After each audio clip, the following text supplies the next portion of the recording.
Welcome sa Tagalog Manhwa Recap.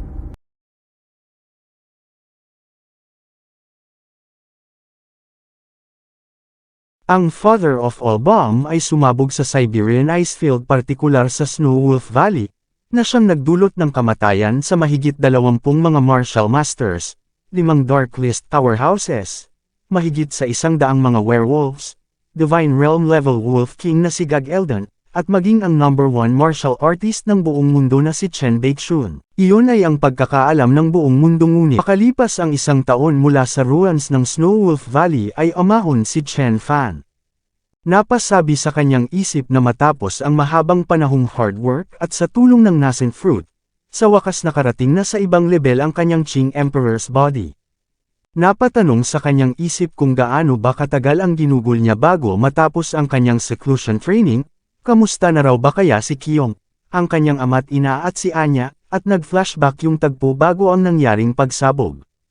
Lumalabas na pagkatapos niyang ma-retrieve ang array gamit ang kanyang spatial gourd bago pa man bumagsak ang thermobaric bomb, nagcast siya ng kung anong spell sa nascent fruit tumungo sa ilalim ng niebe, at doon na nagpatuloy sa kanyang cultivation sa loob ng 1 taon.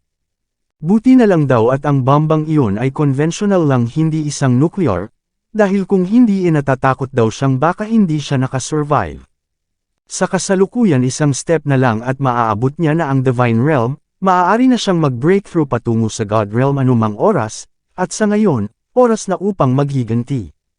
Makikita ang 3 mga Russian na nag-e-explore sa lugar, napansin ng babae ang crater, at tinanong si Old Raoul kung ano ang nangyari dito.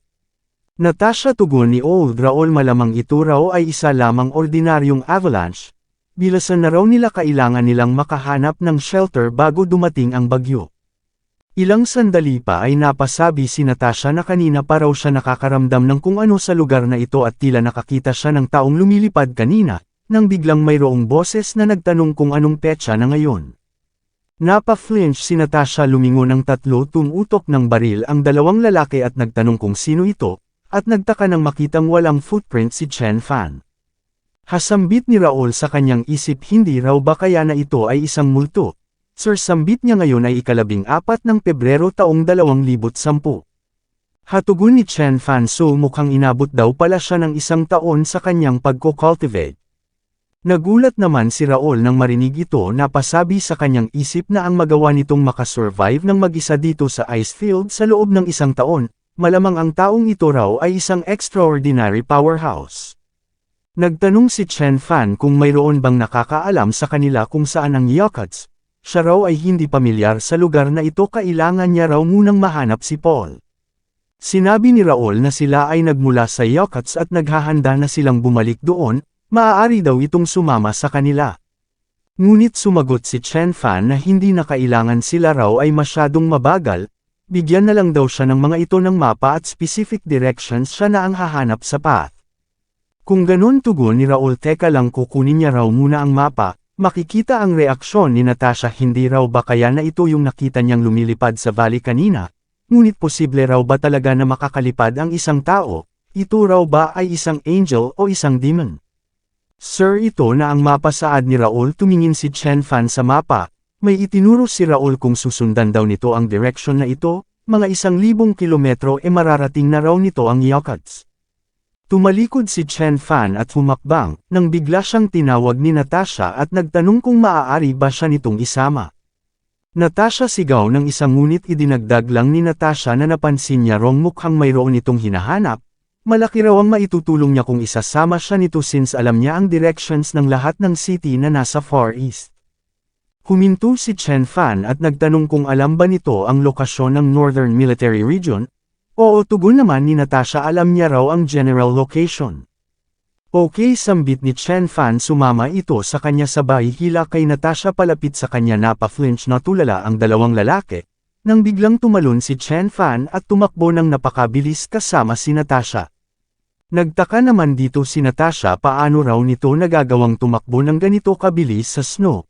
Isa pa, habang nasa tabi siya nito hindi siya nakakaramdam ng lamig. Ito raw ay napaka-warm, ngunit napa-flinch siya nang biglang nagsalita si Chen Fan, wag daw itong masyadong maging distracted, bilasan na nito sabihin na nito sa kanya ang direction. Ano okay, tugon ni Natasha, ilang sandali pa ay nagtanong si Natasha kung bakit ito pupunta sa Yakuts. Sumagot si Chen Fan na hahanapin niya raw ang taong nagngangalang Paul, may utang ito sa kanya, sisingilan niya raw ito. Paul, patanong na sambit ni Natasha sa kanyang isip, yung Paul na kasalukuyang emperor ng underground ng Yakuts, iyon daw ba ang tinutukoy nito? At ilang sandali lang ay nakarating na sila sa kinaroroonan ni Paul. Naunang pumasok si Natasha, napasabi sa kanyang isip na iyon daw ay mas mabilis pa kaysa sa paglipad. Uy beauty, bungad naman ni Paul, bakit hindi raw ito magstay sa kanya ng ilang gabi, ngunit nagulantang nang biglang sumulpot si Chen Fan. Chen Baeksuan pautal na sambit niya hindi raw ba't ito ay namatay na sa Wolf God Valley, ngunit nagtanong lang si Chen Fan kung bakit tila natatakot ito nang makita siya. Agad na nag-react ang dalawang guard, nagtanong kung sino ito bubunot ng baril, ngunit nasindak ng mapansing hindi nila maigalaw ang kanilang katawan. Agad na lumuhad si Paul, dear sir, wala na raw siyang ibang choice, ang mga tao mula sa Northern Military Area ay pumunta sa kanya, at pinilit siya ng mga itong magbigay ng impormasyon patungkol sa kanya at kay Adam. Hatugon ni Chen Fan, natatakot ito sa Northern Military Region ngunit hindi sa kanya. Nagcast ng spell ang Red Lotus daw na ito ay ang magpapaalala ritong siya ang dapat nitong katakutan. Napasigaw sa sakit si Paul, at makalipas ang ilang sandali ay ibinigay niya na ang buong detalye. Hasambit ni Chen Fan, so ang North Military pala ay nasa ilalim ng command ng isang Blood Wolf na nagngangalang Andrew. Well, sisettle niya raw ang utang ng mga ito ng isa-isa, sabay cast ng fire technique kay Paul, at cast ng isa pang teknik upang burahin ang alaala ng mga taong nasa paligid, nakatulog at umalis na sila. Sa labas ay sinabi ni Chen Fan kay Natasha na gaya ng mga narinig nito, siya ay maghihiganti laban sa ilang mga taong nasa Northern Military Region. Nakahanda raw ba itong tulungan siya? Of course ang mga iyon daw ay walang panama kay Chen Fan, tugon ni Natasha. Ano, Chen Baeksuan daw ba ang tunay na pangalan nito? Maaari niya raw ba itong banggitin ng direkta, mga adult na naman daw sila? Sumagot si Chen Fan na gawin ito kung ano ang gusto niya. Ngayon umalis na raw sila, marami pa silang gagawin at makalipas ang kalahating buwan, narating na nila ang northernmost town ng bansa. Napasabi si Chen Fan na ang maliit na bayang ito ay ang pinakamalapit mula sa Northern Military Corps, mayroong tens of thousands na mga sundalo rito, at ang lahat ng mga ito ay nasa intense military formation. Makalipas ang ilang sandali ay sinabi ni Natasha na nagsisimula na silang mag-react. Well, tugon naman ni Chen Fan, normal lang daw yun since 12 officers na ang pinatay niya sa nagdaang mga araw sa mga karatig bayan pati na ilang mga high-level officers, kaya kung hindi pa rin magre-react ang mga ito hanggang ngayon ang mga ito raw ay mga stupid. Iniisip ng mga ito na gagamitin niya ang crowd bilang cover upang mag-sneak in at i-assassinate ng pasekreto ang kanilang leader. Ganun pa man hindi ganoon ang gagawin niya. Lalabanan niya ang mga ito ng harapan at ipapakita sa mga ito kung ano ang kaya niyang gawin. Nang biglang pinatigil si Chen Fan ng isang sundalo, wag daw itong gumalaw, ito ay military zone, babarilan niya raw ito kapag humakbang pa ito, ngunit humakbang pa rin si Chen Fan, kaya nagpaputok ito at nabigla nang makitang walang nangyari kay Chen Fan, tila tumama sa isang barrier ang bala. Holy shit, sigaw ng isa, oh my god, dagdag ng isa, ito raw ba ay isang angel? Ngunit paano raw nangyaring ang isang angel ay mayroong kulay dark na buhok? Bastard, sigaw ng boses mula sa radyo, patayin na raw nila ito agad. Ito ay ang target, wag nila itong hayaang makalapit. Agad na nagpaula ng bala ang chopper, ngunit nag-release lang ng Divine Chi si Chen Fan at hindi makapaniwala ang captain sa kanyang nasaksihan, ito raw ay imposible. Sumigaw uli ang nasa radyo na kung hindi nila ito kayang patayin gamit ang baril, gumamit sila ng cannon, mga tank, at mga rocket. Gumamit na nga ng rocket ang mga sundalo, nagdulot ng matinding pagsabog. Ipinanalangin ni Natasha ang kaligtasan ni Chen Fan, at napasabi ang captain na malamang patay na ito ngayon. Ganun pa man, pagtila ng usok ay wala man lang tinamong kahit na kaunting galos si Chen Fan, na siya namang ikinatuwa ni Natasha. Sa loob naman ng command car ay inihagis ang isang radyo, at makikita ang isang officer na pinagmamasdan si Chen Fan mula sa isang screen. Ito pala ay si Gromov, ang first in command ng Northern Military Region. Sumigaw na ang taong ito raw ay si Chen Baeksuan, bumalik na ito, at humingi naman ng command ang captain mula sa radyo. Nagbigay ng order si Gromov na immobilize ang lahat ng mga weapons at ammunition, pigilan daw nila ang taong ito anuman ang mangyari at inutusan ang communication team na humingi ng tulong sa headquarters. Naglabas na sila ng mga tangke pinaulanan si Chen Fan, ngunit winasak lang ito ni Chen Fan gamit ang isang kamay na siya namang labis na ikinagulat ni Gromov. Oh my God, sigaw niya, hinati nito ang tangke gamit lang ang kanyang kamay. Kaya raw ba talagang gawin ng isang tao ang bagay na ito? Dumating pa ang ilang mga tank agad na nagpaulan ng bala, tumilapon ang isa, at makikitang napapalibutan na ng mga tangke si Chen Fan. Ganun pa man, nawasak ang lahat sa isang iglap lang na siyang nagpasindak ng husto sa ilang mga sundalo.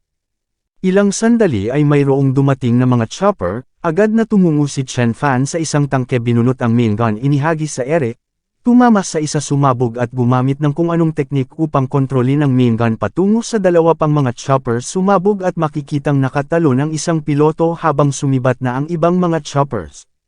Nabalot na ng apoy ang lokasyon na kinaroroonan ni Gromov, desperadong humingi ng tulong sa headquarters. Narito raw si Chen Baekhyun, hindi nila ito mapigilan nang biglang napansin ng isa si Chen Fan sa labas, nagpakawalan ng isang slash patungo sa command car.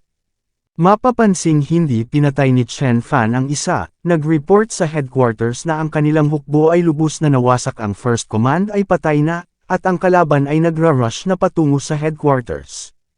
Lumipat ang eksena sa Northern Military Headquarters Command Area kung saan umalangaw ang boses na nagsasabing kailangan na nilang gumamit ng nuclear weapon. Ang taong ito ay si General Sherkin, ang head ng Northern Military Region. General Sherkin sambit ng isa, gagamit na raw ba sila ng nuclear weapons? Ngunit sumagot lang si General Sherkin na ang nuclear weapons ay magpapabigla sa buong mundo.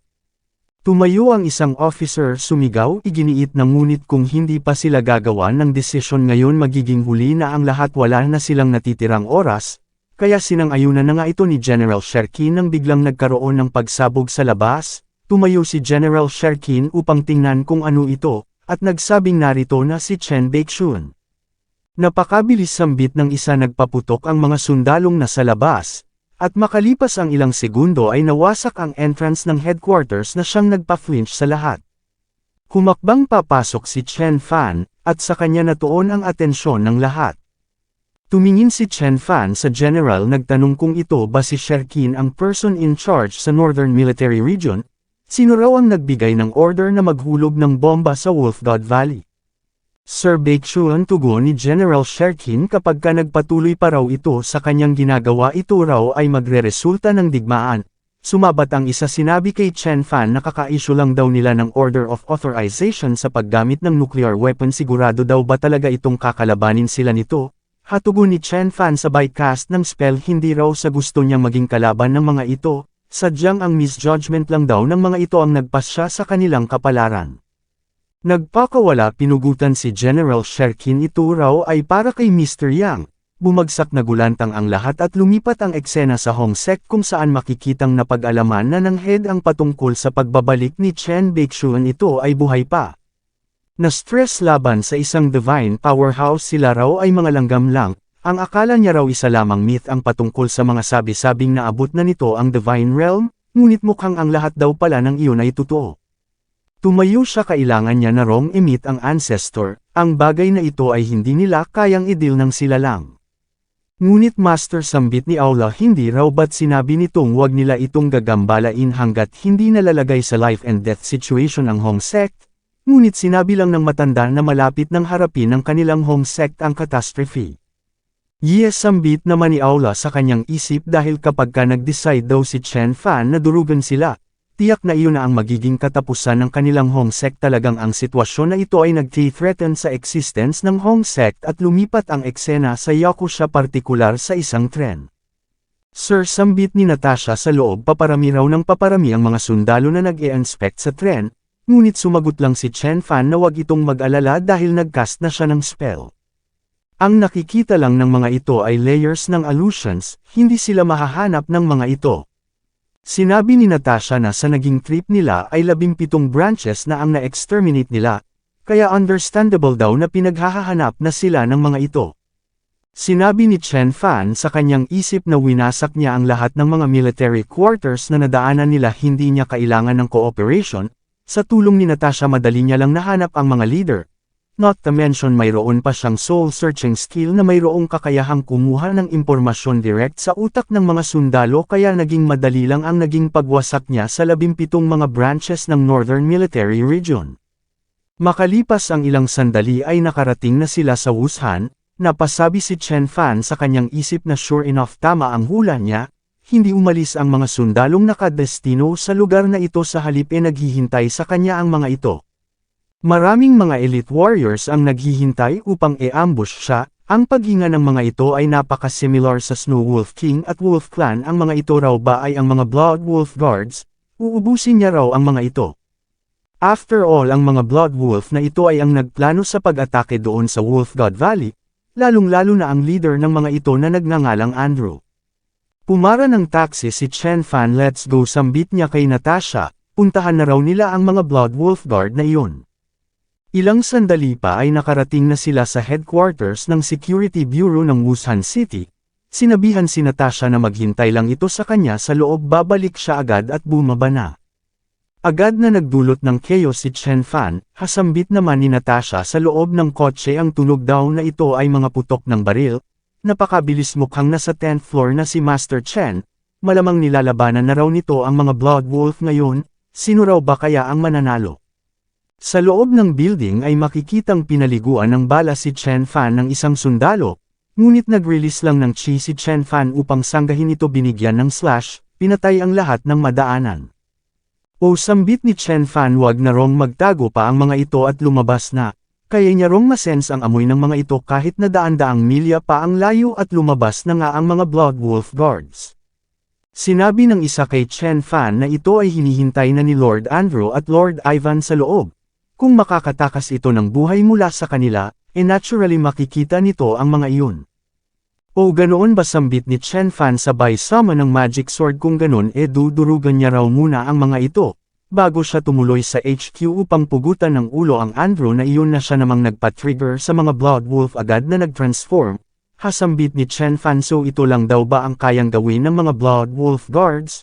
Wala rong pinagkaiba ang mga ito sa grupo ng mga hybrid na mga werewolves. Mas aggressive lang daw ng kaunti ang mga ito. Nagroar ang isa agad na sumugod, ngunit inatake lang ni Chen Fan ang katawan nito. Nagulat naman si Chen Fan dahil nagawa nitong ma-withstand ang kanyang atake, kahit nga raw ang isang half-step Divine Realm expert ay hindi ito kayang gawin. Ang suot nito raw ba ay isang protective suit? Umatake uli at makikitang nadamay ang iba, tumilapon, ngunit mapapansing tila hindi nakatanggap ng injury ang mga ito. Hasambit ni Chen Fan sa kanyang isip, ang atakeng iyon ay mayroong kakayahang humiwa ng ginto at iron, ngunit hindi nito nahati ang mga steel na suot ng mga ito. Ito raw ay interesting. Ganun pa man, hindi raw siya naniniwalang kayang tanggapin ng mga equipments na ito. Ang iba niya pang mga atake nag-perform ng isang teknik, babasagan niya raw ang mga ito. Sumugod sa isang Blood Wolf, naghandang sumuntok, nabura ang isang Blood Wolf, ngunit intact pa rin ang suot nitong armor. Hasambit ni Chen Fan, hindi niya pa rin daw na-break ang equipment na ito raw ay imposible, maliban na lang daw kung ito raw ba ay isang biological armor. Sure enough, ang material daw na ito ay similar sa isang interstellar spacesuit na gawa sa advanced biotechnology na kahit ang isa pang electromagnetic cannon ay hindi makaka-penetrate dito. Interesting, lumalabas na mukhang ang technology ng Earth ay hindi ganoon kabagal na nagdi-develop, since ang isang biological armor na tulad nito ay nagawa ng malikha. Inihagis ni Chen Fan ang armor, nagroar ang ibang mga Blood Wolf. Hasambit ni Chen Fan, kung nagawa lang daw sanang maabot ng mga ito ang level ng Snow Wolf King, di sana makakapagbigay daw ang mga ito ng threat sa kanya kapag nagtulungan sila. Umatake ng sabay ang mga Blood Wolf, ngunit gumalaw lang ng napakabilis si Chen Fan na nagkakaroon na ito ng mga after images. Umatake, nagsiliparan ng mga Blood Wolf, inactivate ang kanyang eye prowess, nagpakawala ng fire magic, na siyang tumunaw sa ibang mga Blood Wolf at bumasag sa mga biological armor. Lumalabas na ang kahinaan daw pala ng mga biological armor na ito ay fire magic, lalong-lalo na ang napaka-pure na apoy ng kanyang fiery eyes. Masama ito, sigaw ng isang Blood Wolf. Mag-retreat na raw sila, ngunit nagpakawala ng isa pang fire magic si Chen Fan na siyang tumapos sa mga ito at lumabas na sa building si Chen Fan kung saan sinalubong siya ni Natasha. Let's go, sambit ni Chen Fan. Ang mga Blood Wolf daw ay hindi na mag-e-exist pagkatapos ng battle na ito, hindi na sila makaka-encounter pa ng mga obstacles hanggang sa mahanap nila ang leader ng mga ito at sumakay na sila ng tren patungo sa headquarters ng Moscow. Ilang sandali pa ay bumaba na sila, hasambit ni Chen Fan. Wala rong kahit na isang sundalong on guard dito sa Bashia. May hindi raw tama rito nang biglang sumalubong sa kanila si Sparrow. Nagbow sa harap ni Chen Fan. Your Excellency, mayroon dong gustong makipagkita sa kanya.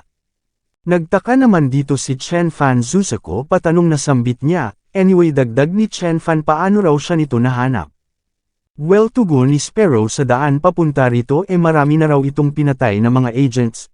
Although hindi nila ito ma-detect gamit ang kanilang mga technological instruments, mas madali raw itong hanapin gamit ang reasoning at exclusion. Your Excellency, ito raw ay hinihintay na ng big man. Okay, tugon naman ni Chen Fan, gusto niya rin dong makita ang kakayahan nito.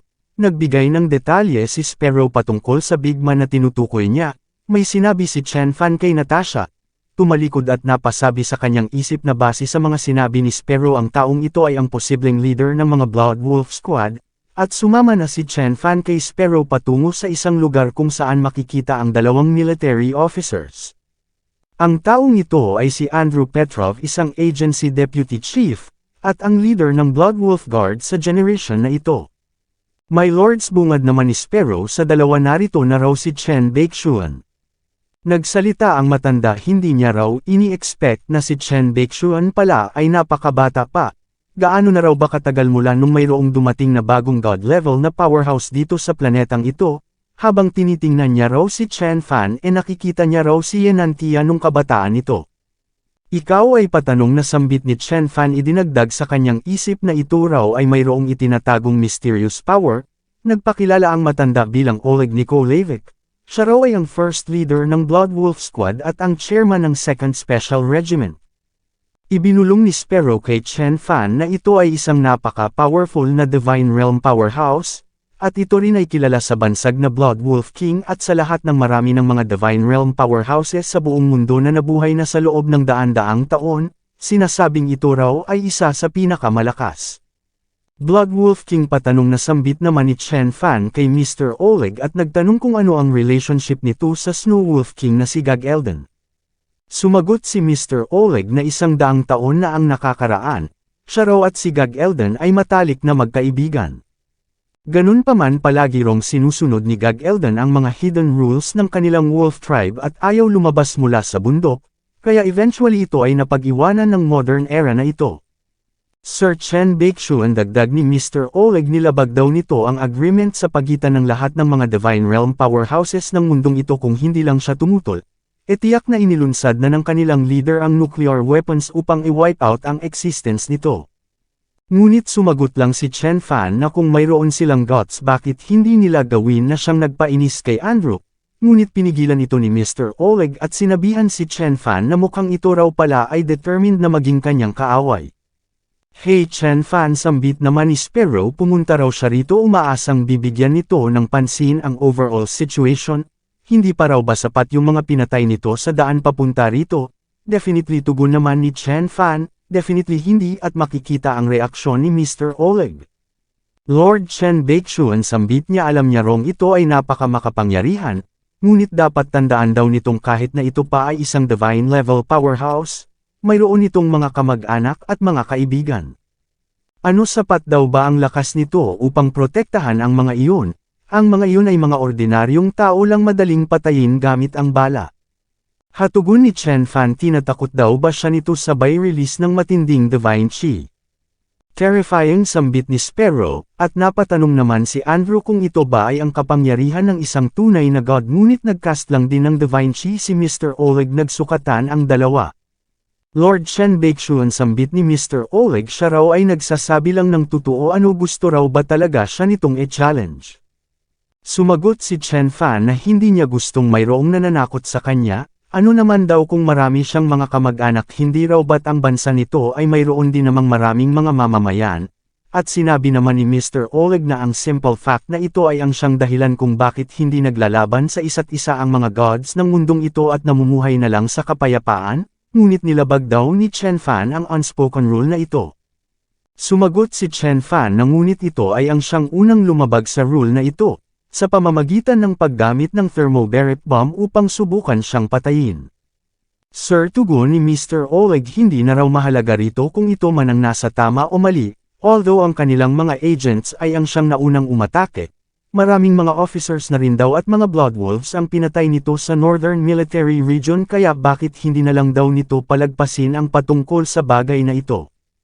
Ano, gusto mong palagpasin ko ang lahat? Patanong na sambit ng ating bida.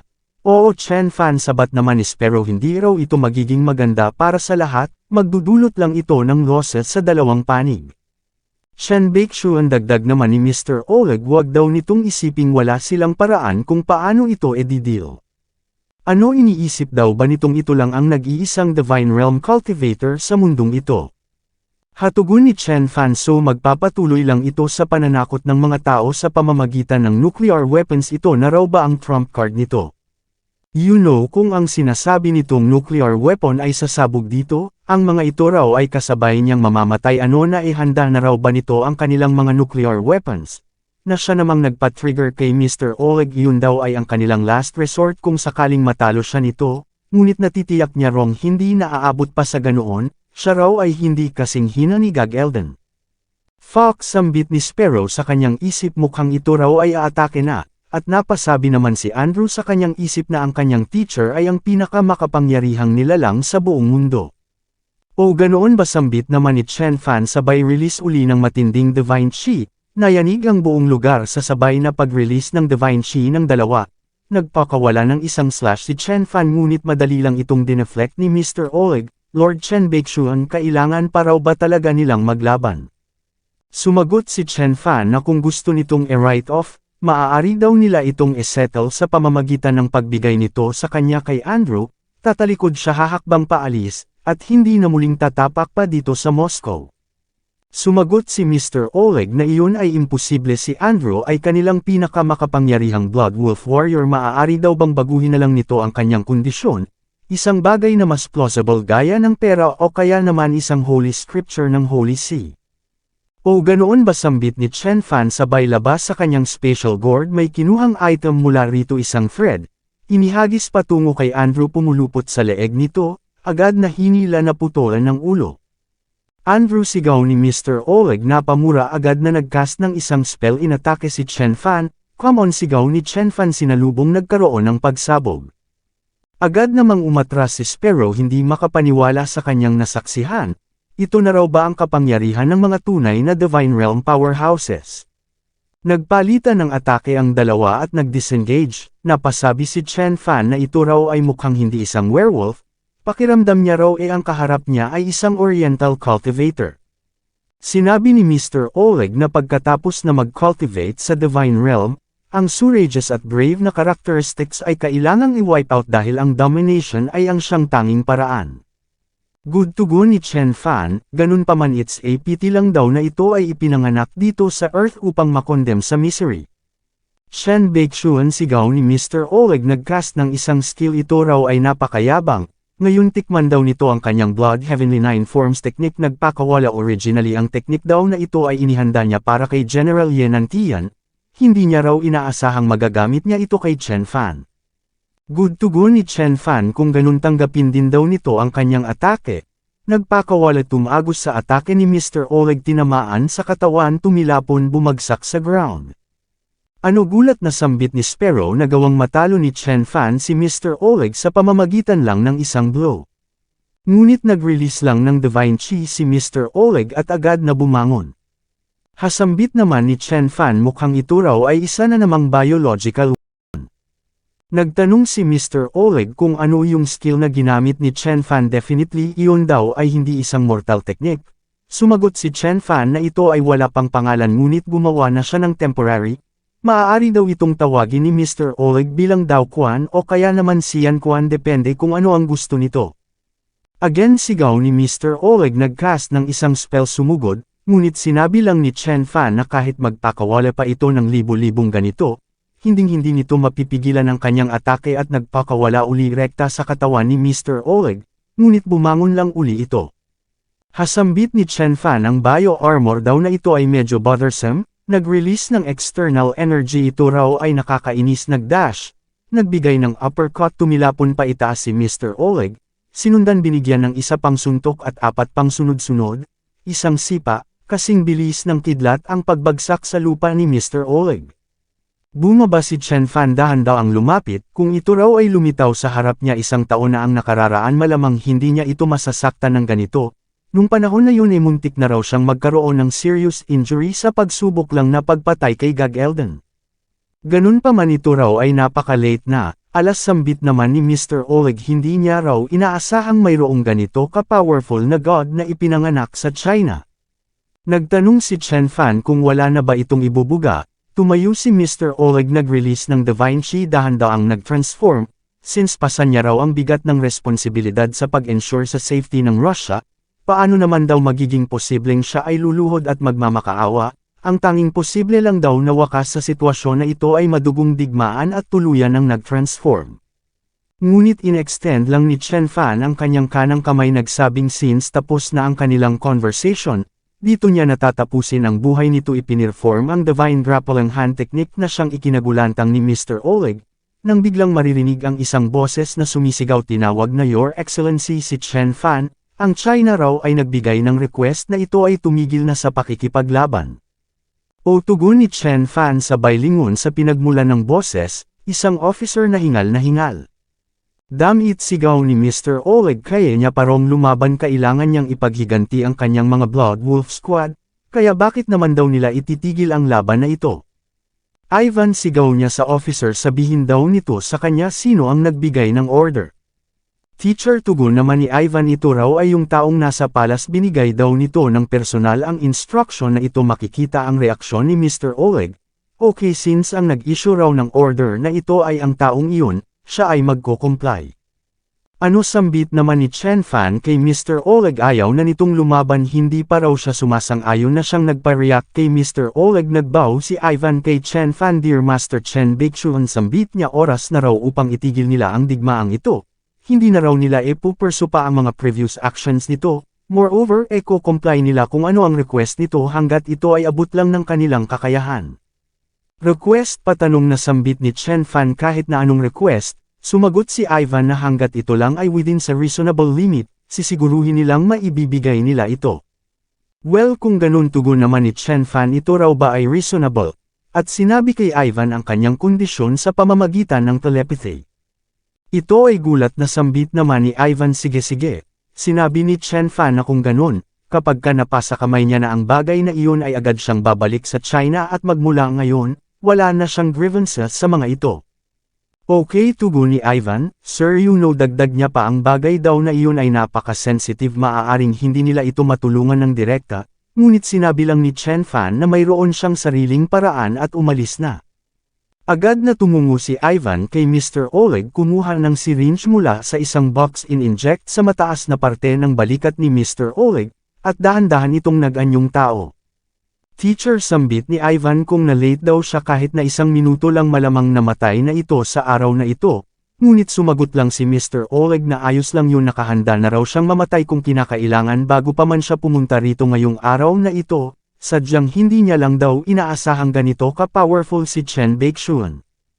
At makalipas ang ilang araw, ang isang great nation ng Russia ay nagbow sa harap ng isang mere mortal, sa pamamagitan ng lubos na kapangyarihan, nagawang mapaluhod ni Chen Fan sa harap niya ang isa sa greatest nation ng buong mundo. Sa helicopter landing area ay makikita ang apat nagpaalam si Mr. Oleg sa ating bida, at ibinigay na ni Ivan ang nirequest ni Chen Fan. Ipinaliwanag ni Ivan ang patungkol sa paraan ng paggamit nito, inilagay na ni Chen Fan sa kanyang special gourd ang box, okay sambit niya babalik na siya. Miss Susaku tawag naman ni Mr. Oleg kay Sparrow, pakiusap ipaabot daw nito kay General Yenantian ang kanyang paggalang at ng buong Blood Wolf Squad, rest assured tugon naman ni Sparrow. Sa loob ng helicopter ay napasabi si Ivan sa kanyang isip na siya ay ginawang hostage sa pagkakataong ito, probably upang maiwasang magpakawala ng mga missile ang kanyang bansa patungo sa Hasambit naman ni Mr. Oleg sa kanyang isip pagkatapos daw ng lahat ng ginawang rokas ni Chen Fan. Tiyak na lalitaw na raw yung kanyang mga dating kaibigang mga Divine Realm powerhouses na itinago ang kanilang mga sarili sa mundo at napasabi naman si Chen Fan sa kanyang isip na pagkatapos ng mahigit 1 taon sa wakas uuwi na siya, hindi niya raw alam kung kamusta na ang actual na sitwasyon ng mga yun, kiyong dad mom grandpa sister Anya at marami niya pang mga kaibigan ayos lang daw ba kaya ang mga ito. Lumipat ang eksena sa China International Airport. Sa loob ng isang limousine ay nag-request si Chen Fan kay Sparrow na sabihin sa kanya ang mga pagbabagong nangyari sa loob ng 1 taon na wala siya. Nag-alangan si Sparrow, ano sambit ni Chen Fan ano ang problema mayroon daw bang nangyari kay Kiyong at sa kanyang family nung wala siya. Sumagot si Sparrow na rest assured daw na ang nobyo nito at ang kanyang mga magulang ay nasa mabuting kalagayan ganun paman, ang Chen family ay hindi ganoon ka-fortunate sa taong ito. O tugon ni Chen Fan mayroon daw bang mga taong nang ahas na kalabanin ang kanyang family sa buong Jiangnan province?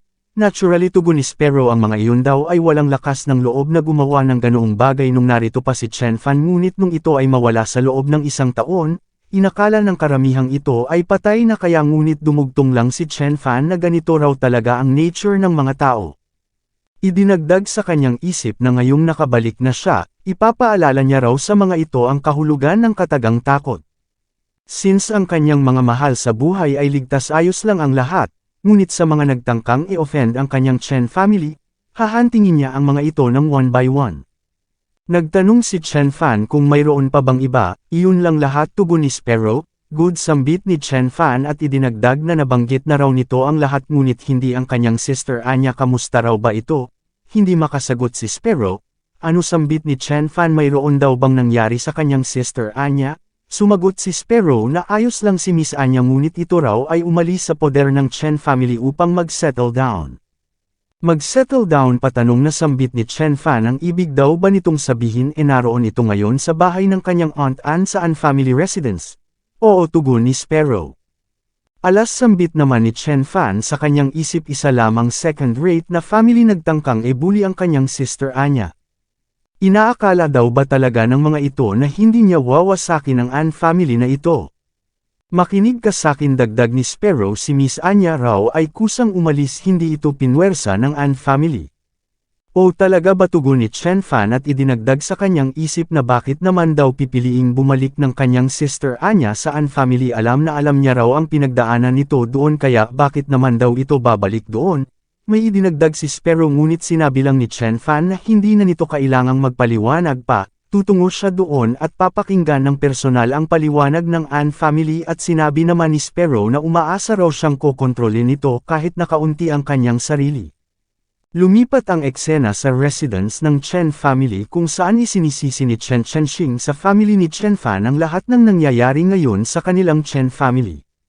Dahil nung nandito pa si Chen Fan wala raw itong ginawa kundi ang i-offend ang lahat ng malalaking family ng Jinling at nipinalayas pa nito ang Song family. Sa tingin daw ba nila makakalimutan iyon ng Song family? Well ngayong patay na si Chen Fan tingnan nila kung ano na ang nangyari sa kanila. Ang kanyang big brother ay nasuppress, at ang Chen group ay nakakatanggap ng iba't ibang atake mula sa iba't ibang anggulo at halos mabankrupt na at kapag ito ay nagpatuloy pa, sa kalsada sila pupulutin. Uncle sigaw naman ni Miss Ning paano raw nito nasasabi ang mga bagay na ito alam naman na nitong ginawa lang ni Chen Fan ang lahat ng bagay na iyon para sa kapakanan ng kanilang family. Oo tugon ni Chen Chenxing marahil ang ginawang iyon ni Chen Fan ay nakabuti sa kanilang family. Nung si Chen Fan ay buhay pa kinatakutan ng lahat ang kanilang family na para bang dragon ngunit ngayon ano na ang nangyari? Ang kanilang Chen family ay nasa verge na ng bankruptcy at ang kanilang buong family ay magko-collapse na. Okay second son sambit ni Grandpa Chen kung ganun sabihin daw nito sa kanya kung ano ang dapat nilang gawin ngunit biglang sumabat ang batang pinsan ni Chen Fan na si Guoga ang kanyang brother Chen daw ay hindi papatay. Ito ay ang pinakamalakas na tao sa buong mundo. Paano naman daw ito mamamatay ngunit pinagtawanan lang ito ni Chen Chenxing. Granddad, Dad, second uncle saad naman ng isang pinsan ni Chen Fan na si Chen An sa kanyang paningin mayroon lang dong isang paraan upang makatakas sila sa gusot na ito, at iyon ay ang mag-submit sila sa Song family. Imposible sigaw naman ng kanyang ama ang first uncle ni Chen Fan Chenan kahit na mag-agree pa raw ang Song family. Natitiyak niyang hindi papayag si Han Ershao at Han Hongkon na kasalukuyang nasa likod ngayon ng Song family. Dagtugon naman ni Chen An ito raw ay nagkakamali, ang target ni Han Hongkon at ng Song family ay hindi sila kundi ang family ng third uncle, ang tinutukoy ni Chen An na third uncle ay ang ama ni Chen Fan. Ano sigaw naman ni Chen Daoxing Chen An ano ang ibig nitong sabihin abandon nila ang family ni Chen Kexing. Nawalan na raw ng anak na lalaki ang third brother tapos ang anak nitong babae ay kinuha pa mula sa kanila at ngayong na-corner ang kanilang family gusto pa nitong abandon nila ang mga yun. Hinampas ni Grandpa Chen ang mesa at sinabihan si Chen An na wag na uli nitong babanggitin pa ang bagay na iyon, niwala na nga raw silang naitutulong sa mga iyon tapos ngayon gusto pa nitong abandon ang mga iyon. Hasambit naman ni Chen An sa kanyang isip nagtanim lang daw siya ng buto at balang araw kapag ka na-corner na ang family ni Chen Fan sa dead end ang buto na iyon ay lilikha ng ugat. Dad sambit ng isang uncle ni Chen Fan kailangan daw nitong mag-come up ng idea dahil ang Song family ay nakapag-decide na napalalayasin ng mga ito ang kanilang Chen family o kaya naman wasakin. Hindi nakaimik si Grandpa Chen nang biglang maririnig ang tatlong malalakas na katok mula sa main door ng mansion. Nag-presente si Miss Ning na siya na ang magbubukas, at labis na nagulat sa kanyang nakita. O anong problema Sister Ning bungad ni Chen Fan hindi na raw ba siya nito nakikilala, ngunit namuot tumulo lang ang mga luha ni Miss Ning, Xiao Ning sambit naman ng first uncle ito raw ba ay ang Song family, niyakap ni Chen Fan si Miss Ning at humakbang patungo sa main hall. Mapapansing hindi pa rin napansin ng Chen family members ang pagdating ni Chen Fan. Sinabi ni Chen Chenxing na ayaw niya raw sana itong sabihin ngunit since ang Song family raw ay determined ng durugan sila, kaya sa tingin niya yung idea ni Chen An ay ang pinakamabisang paraan abandon na lang daw nila ang family ng third brother, ngunit nagulantang ang lahat sa biglaang paglapit ni Chen Fan. Agad namang sumalubong si Guoga brother Chen bumalik na ito miss niya na raw ito, paiyak na yamakap, Grandpa I'm back sambit naman ni Chen Fan. Xiao Fan gulat na sambit naman ni Grandpa Chen ang akala niya raw ba ito ay namatay sa isang pagsabog, o tugon naman ni Chen Fan ang ibig daw ba nitong sabihin yung nangyari sa Snow Wolf Valley, hindi raw siya nahagap nun, nagtago lang daw siya sa ilalim upang mag-cultivate at kakalabas niya lang. O so ganoon pala tugon ni Grandpa Chen idinagdag ni Chen Fan na pagkatapos niyang lumabas pinatay niya ang commander ng Northern Military Region, winasak ang 17 branches at pinatay ang ilang mga Blood Wolf Guards sa daan makikita ang reaksyon ni Chen Chenxing Xiao Fan sambit ni Grandpa Chen ang mga iyon ay nag-hold ng grudges tiyak na hindi nila palalagpasin ang ginawa nito, ngunit sumagot lang si Chen Fan na wag itong mag-alala maayos na ang lahat. Ang mga iyon ay nag-offer sa kanya ng peace agreement at ang deputy chief ng army ay personal na kumuha ng military plane upang ihatid siya pabalik dito sa Jinling at kasama niya rin si Sparrow. Hindi naman makapaniwala si Grandpa Chen sa kanyang narinig, brother is the best sambit ni Guoga syempre ang mga iyon daw ay mag-o-offer ng peace, dahil ang kanyang brother ay ang pinakamalakas sa buong mundo. Tumingin si Chen Fan sa kanyang second uncle siya raw ay hindi nagbabalak na mag-go easy sa mga nagtangkang mambuli sa kanyang family. Xiao Fan sambit naman ni Chen Chenxing siya raw ay nagkamali yung sinabi niya kanina ay isa lamang biro hindi na raw nito kailangang maging ganito kaseryoso. Hasambit ni Chen An sa kanyang isip si Chen Fan ay bumalik na mukhang hindi nababagsak ang kanilang Chen family. Xiao Fan dagdag naman ni Grandpa Chen na biguraw nila ang expectations nito at ang kanilang family ngayon ay naging laughingstock na, ngunit sinabi lang ni Chen Fan na iyon ay ayos lang. Well kakabalik niya lang kaya marami daw siyang mga bagay na gustong itanong. Kung ganun tugon ni Grandpa Chen tumungo daw sila sa kanyang office at nag-offer naman si Miss Ning na maghanda ng tsaa. Pagpasok nila sa office ay sinabi ni Grandpa Chen kay Chen Fan na patawarin siya nito sa nangyari kanina, hindi niya raw ini-expect na magiging ganoon ka-heartless si Chenxing at Xiao An. Grandpa tugon ni Chen Fan wala na raw itong dapat pa na ipag-alala patungkol doon, sa kanyang mga mata wala na siyang relationship sa dalawang iyon at idinagdag na ang family na pinamamahalaan ng pera ay walang kabuluhan at unreliable, ang kanilang Chen family ay dapat na umasa sa kanilang sariling power pagtataka naman ni Grandpa Chen, oo tugon ni Chen Fan sa hinaharap, dahan-dahan daw nilang gagawing martial arts focus ang kanilang Chen family, gaya ng Lu at Gu family. At para naman sa mga taong gaya ng kanyang second uncle, bigyan na lang daw nila ito ng pera at ipaasikaso sa mga external affairs. Tanging yung mga nagpa-practice lang at nag-aaral ng martial arts ang kikilalanan nila bilang tunay na member ng kanilang family. Sa ganitong paraan ang kanilang Chen clan ay maipapasa-pasa sa mga susunod na henerasyon at mananatiling buhay magpakailanman. Okay, tugon ni Grandpa Chen, ngunit paano naman daw yung Song family? Ano ang gagawin ni Chen Fan sa mga iyon? Dumating na si Miss Ning, may dalang tsa, ngunit ito rin ay ang timing ng pag-alis ni Chen Fan tumalon sa bintana. Grandpa, maghintay lang daw ito rito, imimit niya ang head ng Song family. Power ito ay ang tunay na power, sambit ni Grandpa Chen, at lumipat ang eksena sa villa ng Song family. Ang taong ito ay si Song Yuhua, ang youngest son ng Song family. Brother, sambit niya, 1 year ago sila raw ay pina-expel dito sa Jinling nung lalaking mayroong apelyidong Chen, ngunit ngayon nakabalik na sila. Ironically, ang asong iyon ay ang namatay sa Siberian Icefield, kaya cheers.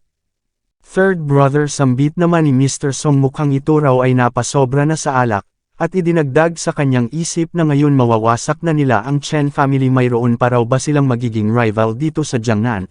Ngunit ilang araw na rong hindi tumatawag sa kanya si Han Hong, kung ano raw ba kaya ang nangyari? Dad, sambit ng anak ni Mr. Song na si Song Guanming, may narinig daw siyang mga rumor, sinasabing mayroon dong nakakita kay Chen Fan dito sa Jinling. Ngunit pinagtawanan lang ito ni Song Yuhua. Paano naman daw ba iyon magiging posible? Maliwanag daw na mukhang ito ay nalasing na dahil ang taong iyon daw ay namatay na sa Siberian snowfield, ngunit hindi na naituloy ni Song Yuhua ang sasabihin niya nang biglang mayroong magic thread na pumulupot sa kanyang leeg, ang kanyang ulo ay bigla na lang nawala, na siyang ikinagulantang ng ibang mga members ng Song family. Humakbang si Chen Fan, nagtanong kung sino ang nagsabing namatay siya sa Siberia at hindi na siya babalik. Iyon daw ay nakakatawa. Makikita ang reaksyon ng mag-ama, sino kasigaw ng asawa ni Mr. Song, bakit bigla na lang nitong pinatay ang kanilang? Pinatay ko siya, ano naman, tugon ni Chen Fanboy, sigaw ng isa. Wag daw nitong isiping mabubuli nito ang Song family dahil lang sa may kung ano itong skill, marami na raw siyang nakitang taong katulad nito. Marahil para rito madali lang ang pumatay, ngunit kaya daw ba nitong i-bear ang consequences? O ganoon ba, tugon ni Chen Fan, sige sabihin daw nito sa kanya ang consequences na hindi niya kayang i-bear. Hasigaw ng asawa ni Mr. Song, natatakot daw siyang, mukhang hindi nito alam ang origin ng kanilang Song family, ngunit pinatahimik lang ito ni Mr. Song at agad na nagbigay galang kay Chen Fan. Nagulat ang asawa ni Mr. Song nang marinig na tinawag niya itong Master Chen, so hindi raw pala ito namatay sa Siberia. Alas, sambit ni Chen Fan, sabay hila sa bangko, nagsabing hindi siya napatay ng missile at ngayon ay bumalik na siya. Umupo at idinagdag na umupo sila at magpatuloy sa pagkain, wag daw nilang delay ang kanilang little lunch dahil lang sa nandito siya. Makikita ang reaksyon ng tatlo at umupo na nga sila, at sinabi ni Chen Fan na tama ang babaeng ito. Ang Song family ay isang malaking household, kaya it's a pity kung ang mga ito ay dadanas din ng disaster. Master Chen, sambit naman ni Mr. Song, ang kanyang asawa raw ay nagsasalita lamang ng nonsense, pakiusap wag niya raw itong dibdibin. Sinabi ni Chen Fan na since kilala na siya nito ngayon, siguro naman alam na rin nilang siya ay mayroong isang salita. Sinabi niya na raw noon na ayaw niya nang makita rito sa Jinling ang Song family, kaya isipin ng mga ito, bakit daw ba kaya nandito siya ngayon? Master Chen, natatarantang sambit ni Mr. Song, pakiusap, hayaan daw siya nitong magpaliwanag. Hatugon ni Chen Fan, ang gusto raw ba nitong sabihin yung sinabi niya noon ay wala ng value dahil namatay na siya sa Siberia. Nagbuhos ng alak, idinagdag na mukhang sa loob lang ng isang taon nakalimutan na ng mga tao ang kanyang mga paraan, kaya sa tingin niya oras na upang magbigay ng paalala. Agad na yumukod si Mr. Song, Master Chen, aalis daw rito sa Jinling ang kanyang Song family ngayon din, pakiusap spare siya nito at ang kanyang Song family. Dad, sigaw naman ng lalaking anak ni Mr. Song, bakit daw ito natatakot sa taong ito? Ano naman daw kung makapangyarihan ang Chen Baeksuan na ito, mangangahas daw ba itong wasakin ang kanilang family? Yes, old husband, dagdag naman ng asawa ni Mr. Song, hindi raw sila pababayaan ng Han family. Han family patanong na sambit ni Chen Fan 5 days ago ay tinalo niya raw ang commander ng Northern Military Region ng Far East. Ayos lang daw para sa maliit na Song family nila na hindi malaman ang patungkol sa ganoon kalaking pangyayari, ngunit paanong nangyaring hindi iyon alam ng Han family. Ang ibig niyang sabihin malamang alam na ng Han family ang patungkol sa pangyayaring iyon, ngunit bakit daw ba kaya hindi sila sinabihan ng mga iyon? Haha, at ngayon ini-expect pa ng mga ito ang tulong ng Han family. Ano sambit ni Mr. Song sa kanyang pagkagulantang idinagdag ni Chen Fan na 1 taon lang siyang nawala, ngunit nilabag na ng Song family ang agreement at bumalik dito sa Jinling. Sinubukang wasakin ang kanyang Chen family at muntik pang namatay ang kanyang grandfather. Ngayon sabihin daw nito sa kanya siya si Chen Baekchuan. Ano raw ba kaya ang gagawin niya patungkol dito? Mababakas ang pagkasindik ni Mr. Song. Uminom ng alak si Chen Fan at idinagdag na dati siya ay naging napakabait. Pinatawad ang Song family nito. Ngunit sa sandaling ito hindi niya na uli-uulitin pa ang pagkakamaling iyon. Sabay labas sa kanyang special gourd nagsummon ng magic thread na nag-encircle sa mga members ng Song family. Sumabog ang mga ulo, si Mr. Song lang ang naiwan since ito ay nakaluhod.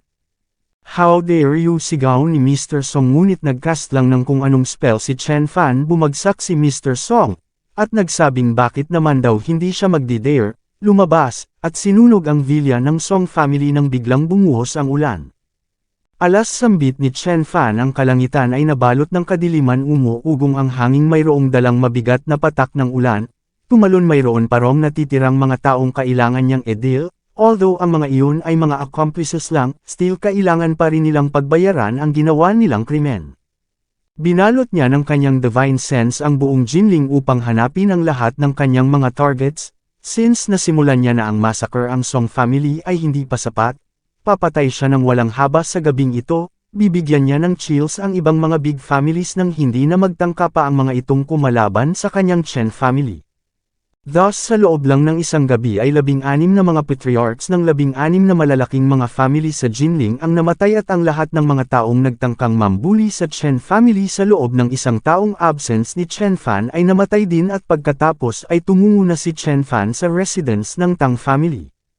Sa labas ng mansyon ay makikitang malayo ang tingin ni Mr. Tang. Nagdala ng tsaa si Yifei. Dad, kanina pa raw ito nakatayo rito. Pumasok na raw ito sa loob, baka magkasakit ito dahil sa napakalamig na river breeze, at uminom daw muna ito ng mainit na tsaa. Silly girl, sambit ni Mr. Tang. Ang ama raw nito ay nasa half step na ng transformation realm, ang anumang init at lamig ay hindi makakaapekto sa kanya. Paano pa raw kaya itong isang hamak lang na river breeze?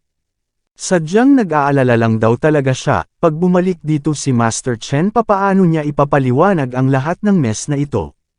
Dad, sabat ni Yifei, wag daw nitong sisihin ang sarili niya sa mga nangyari. Wala rong nakakaalam noon kung buhay ba o patay si Master Chen. Ang mga kalaban nito ay kusa lang na nag-take ng action. Ang tanging nagawa lang nila ay ang hindi maging involved. At sinabi naman ni Mr. Tang na hindi niya raw alam kung makikinig ba sa kanila si Master Chen. Pagbalik nito o sambit ni Chen Fan, anong paliwanag? Napalingon ang dalawa at agad na nagbigay galang si Mr. Tang.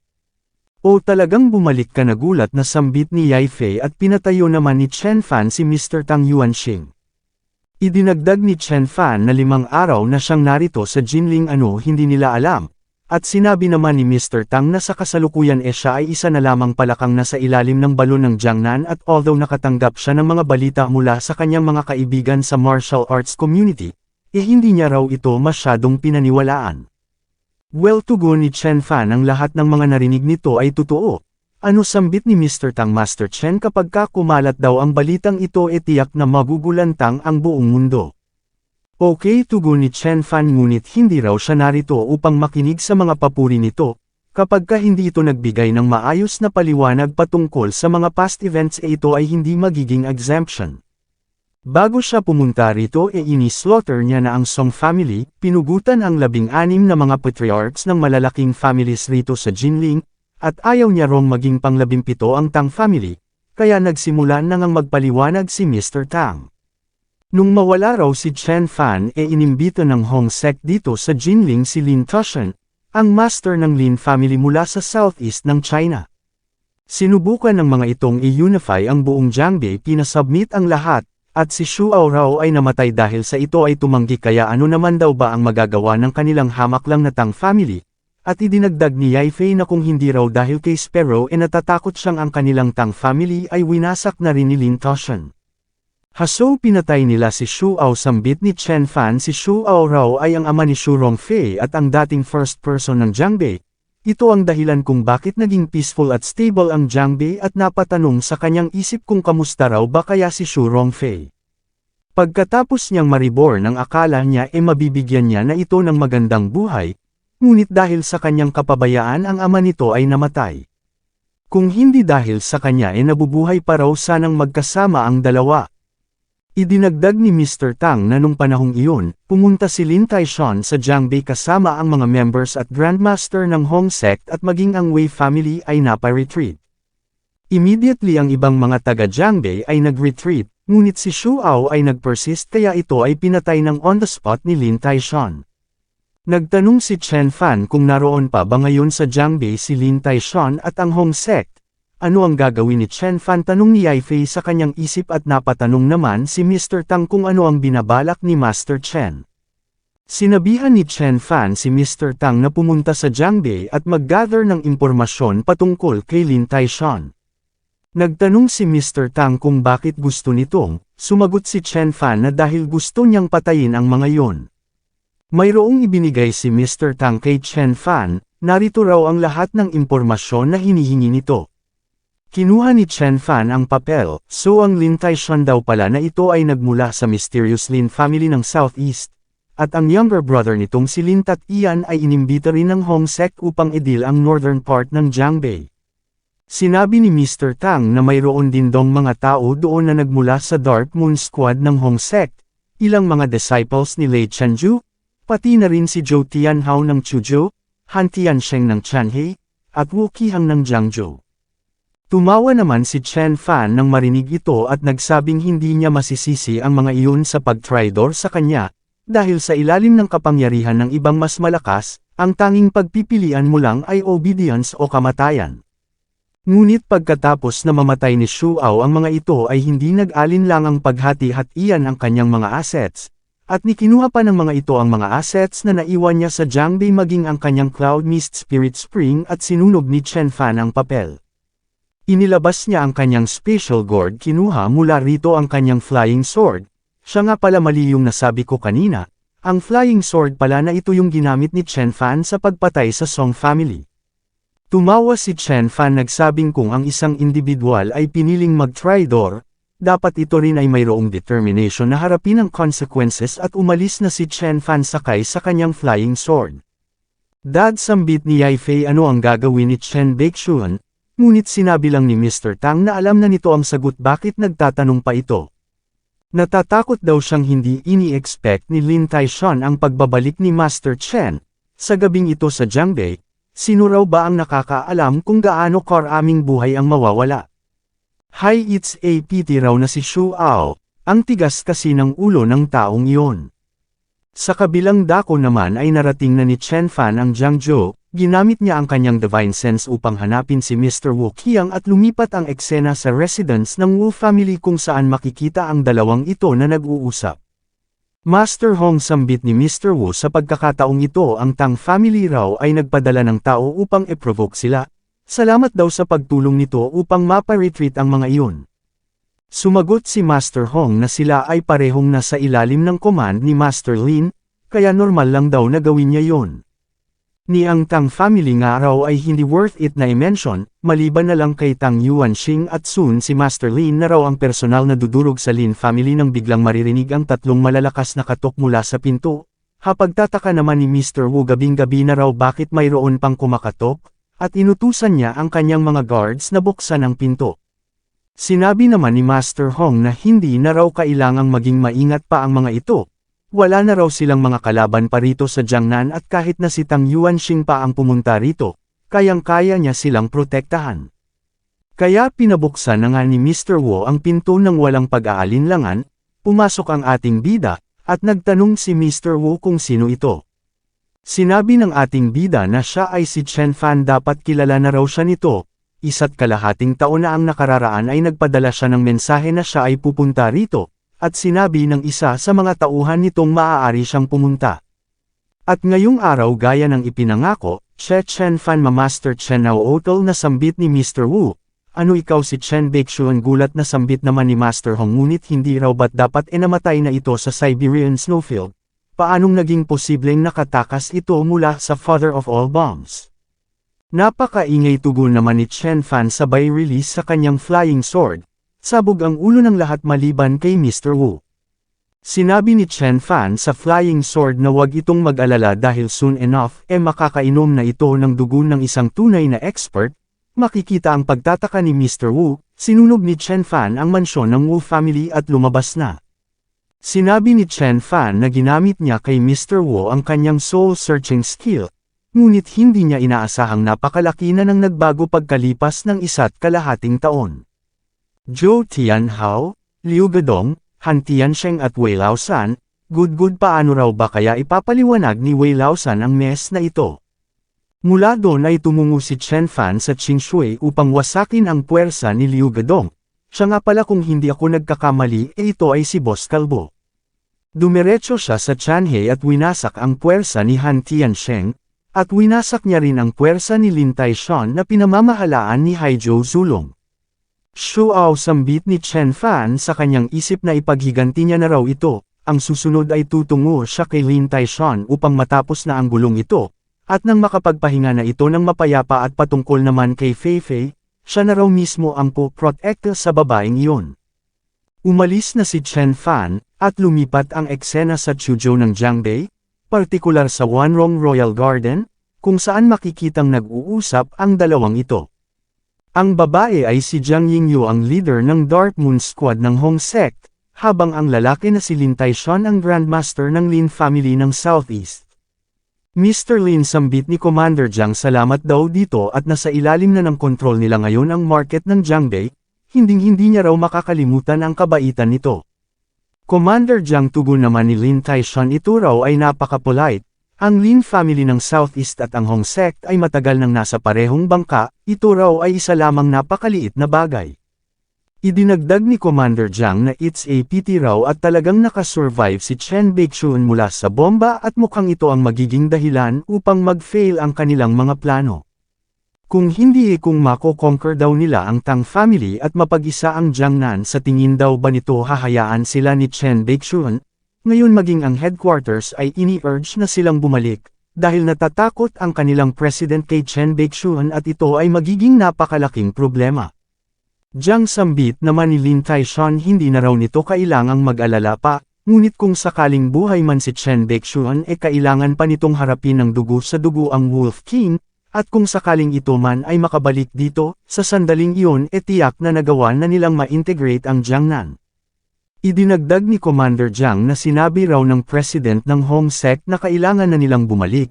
At tinanong si Lin Taishan kung sa tingin ba nito mangangahas si Chen Baeksuan na sumugod sa headquarters ng Hong Sect at headquarters ni Lin Jiashan nang biglang nabasag ang glass window dulot ng paghagis ng isang ulo na patanong si Commander Jiang kung sino ito at nagulantang nang makita ang ulo ni Zhou Tianhao. Ano sambit ni Commander Jiang sino ang nangahas na patayin si Zhou Tianhao? Pinulot ni Lin Taishan ang kanyang espada na patingin sa ating bida, napasabing natatakot daw siyang mukhang narito na ang ipinag-aalala nila. Chen Baeksuan patanong na sambit ni Commander Jiang, ikaw ba si Lin Taishan tanong naman ni Chen Fan so totoo raw palang ito ay kamukha ni Lin Tat Ian so kaya raw ba ito pumunta rito sa Jiangbei upang maghiganti? Sumagot si Lin Taishan na tinridor ni Lin Tat Ian ang Lin family at wala na itong koneksyon sa kanilang Lin family. Lord Chen Baeksuan pumunta raw siya rito sa Jiangbei ngunit hindi niya ginambala ang Chen family nito. Ang pagpunta niya rito ay dahil lang sa invitation ng Hong Sect at ang problema nito sa Hong Sect ay walang kinalaman sa Lin family. Napasabi si Commander Jiang sa kanyang isip na ang Lin Taishan na ito ay napaka-cunning at napaka-shameless. Sinabi ni Chen Fan kay Lin Taishan na ngunit pinatay raw nito ang isa sa kanyang mga associates. Nagtanong si Lin Taishan kung sino ito at sumagot naman si Chen Fan na si Shuao. Hasambit ni Lin Taishan Lord Chen Baeksuan sila raw ay mga martial artists at ang Shuao na iyon ay isa lamang maliit na langgam paano nito nakuha ang atensyon ni Lord Chen, hatugon naman ni Chen Fan ito rin naman ay isa lamang maliit na langgam sa kanyang mga mata. Lord, tugon ni Lin Taishan, gusto raw ba nitong maging Scorpion at e-offend ang Lin family? Ngunit sinabi lang ni Chen Fan na ang Lin family ay isa lang ding maliliit na mga langgam, sabay pakawala ng isang fire magic umiwas si Lin Taishan tumalon palabas ng mansyon. Ano, sambit ni Commander Jiang, tumakbo siya, o sambit naman ni Chen Fan, iniisip daw ba talaga nitong makakatakas siya? Pinakawala ni Chen Fan ang kanyang flying sword, pinatay ang lahat ng nasa loob, hindi exempted si Commander Jiang fa flying sword. Gulat na sambit nito, sinabi ni Chen Fan na ito ay ang Shantou flying sword. Ang espadang ito ay pumatay na ng 517 katao, ito ay ang sapat na price sa pagkamatay ni Xu Ao at tinapos niya na rin maging si Lin Taishan.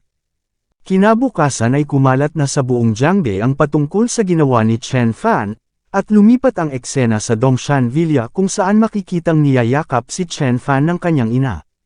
Mom, bumalik na ako, sambit ni Chen Fan, wag na raw itong mag-alala. Xiao Fan, tugon naman ni Mrs. Wang Yun, kung nasettle na raw nito ang sitwasyon manatili na lang ito rito sa Jiangnan, tiyak na babalik daw si Anya.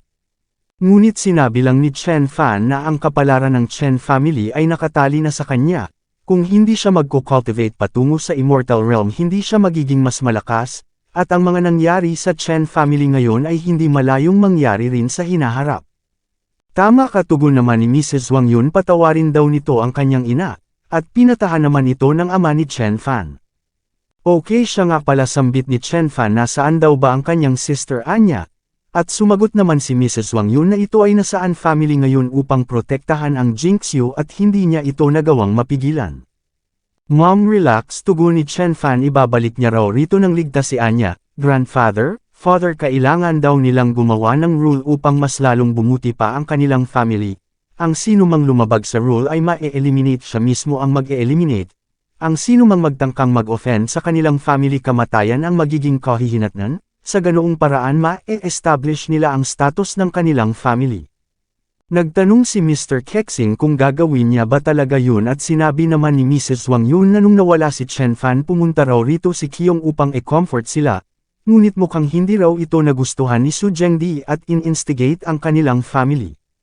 Napasabi si Chen Fan sa kanyang isip na sa loob ng isang buong taon walang balita patungkol sa kanya, umaasa siyang hindi siya pananagutin ni Qiong, at lumipat ang eksena sa library ng Jinling University. Qiong, sambit ni Yao Yao, hindi raw nito mahahanap ang kanyang husband dito, ano raw ba ang point ng pagpunta-punta nito rito sa library?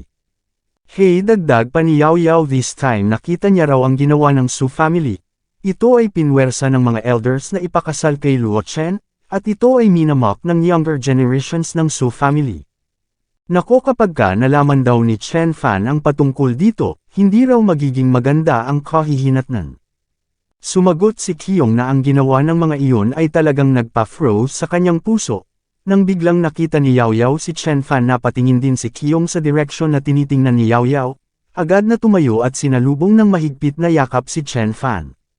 Napaiyak, bakit ang tagal daw nitong bumalik, ang tagal niyang naghintay, siya ay nag-alala ng husto, at humingi naman ng tawad si Chen Fan.